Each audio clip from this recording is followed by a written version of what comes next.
Before we discuss how the Bosnian War began, let's talk about the different groups that participated in the fighting.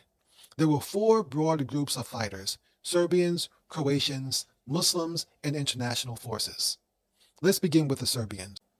Radovan Karadzic was the president of Republika Srpska, the breakaway Serbian state in Bosnia.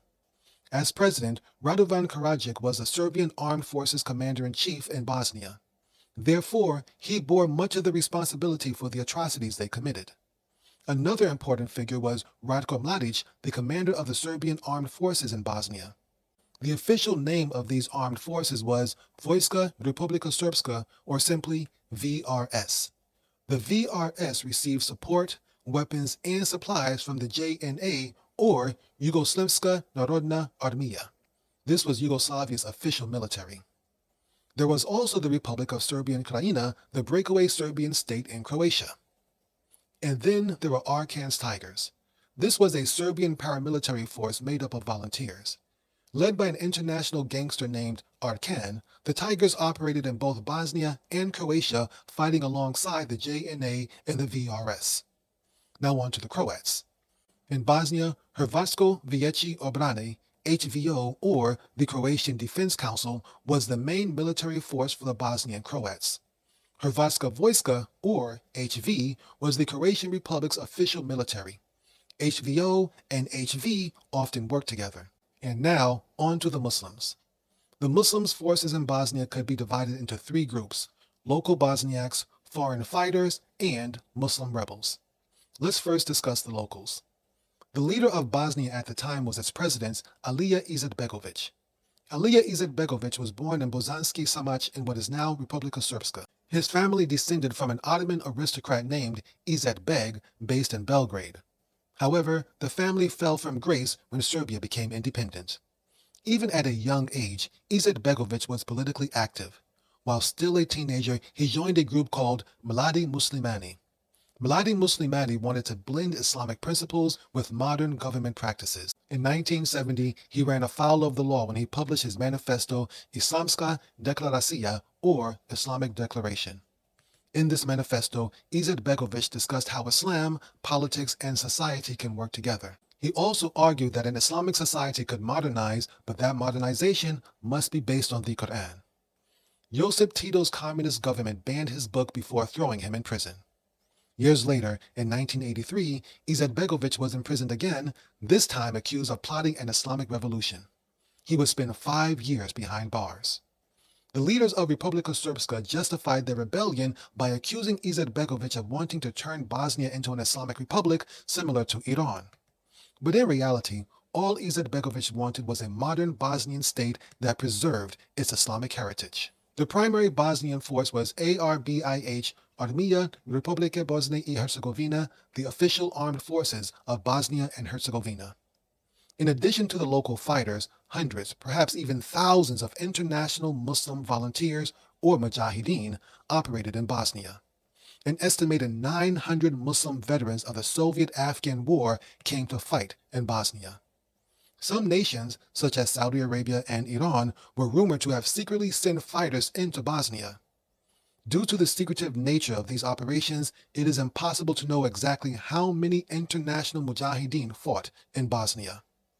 After the war ended in 1995, most Mujahideen left Bosnia, but many stayed behind to marry local Bosnian women and start families. Even today, there are small, isolated Salafi Muslim communities sprinkled throughout Bosnia's mountainous countryside. Besides the local Bosniak fighters and the international Mujahideen, there were also quote-unquote Muslim rebels fighting against Bosnia. These were Bosniaks who sided with the Serbs. One of them was Bosnian business magnate Fikret Abdić. He led a group of Bosniak soldiers who had defected from the Bosnian military. Though he was supposedly Muslim, Fikret Abdić opposed Bosnian independence and fought alongside the Serbian armed forces. His Serbian and Croatian masters allowed him to operate his own concentration camp where hundreds of Bosnian Muslims were tortured. Finally, there were the international forces, primarily the United Nations. UNPRO-4, the United Nations Protection Force, or UN peacekeepers, first entered the conflict in February 1992 during the Croatian War for Independence. As the violence spread to Bosnia, UN forces expanded there as well. UNPRO 4 remained in Bosnia until March 1995 when NATO forces replaced it. In 1991, Slovenia and Croatia declared independence and broke away from Yugoslavia. Slovenia's departure was fairly easy, but Croatia's war for independence was bloody and brutal.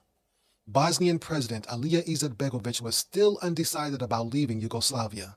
But all that changed in September 1991 when the RAM Plan was leaked. The RAM Plan was a secret framework to unite Serbs throughout Yugoslavia into one superstate. This plan was put together by the SDB, Serbia's intelligence agency, and high-ranking officers from the JNA. The RAM Plan called for the SDB to work with the JNA to provide weapons and supplies to Serbian militias in Bosnia and Croatia. This would allow Bosnian Serbs and Croatian Serbs to dominate their respective republics. The RAM Plan shocked the Bosnian government.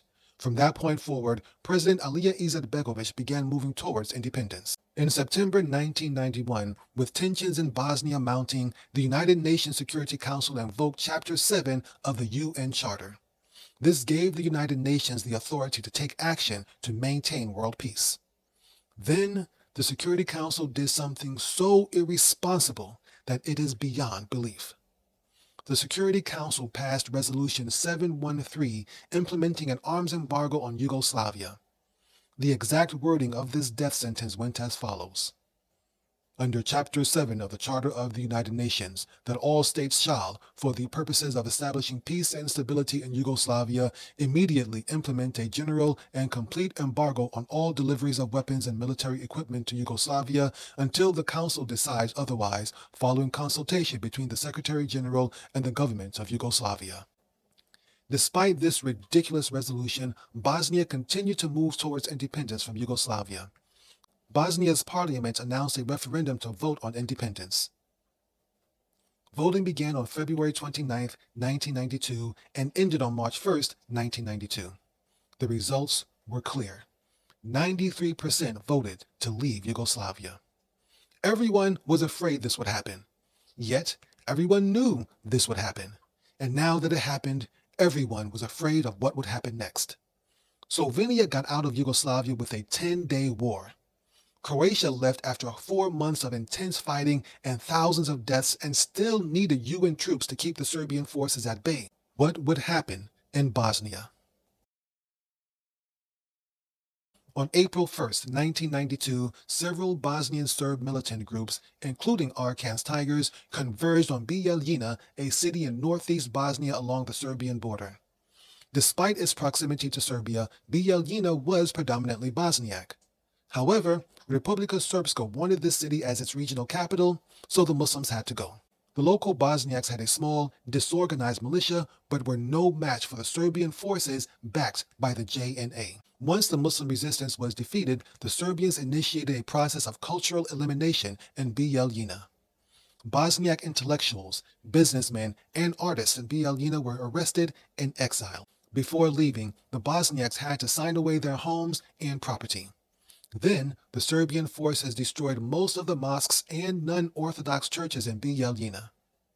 Years later, the ICTY, or International Criminal Tribunal for the former Yugoslavia, declared the events in Bijeljina as an attempted genocide. Bijeljina was the first city to be ethnically cleansed of Bosniaks. The phrase ethnic cleansing was created to describe this process that would repeat itself over and over again in Bosnia.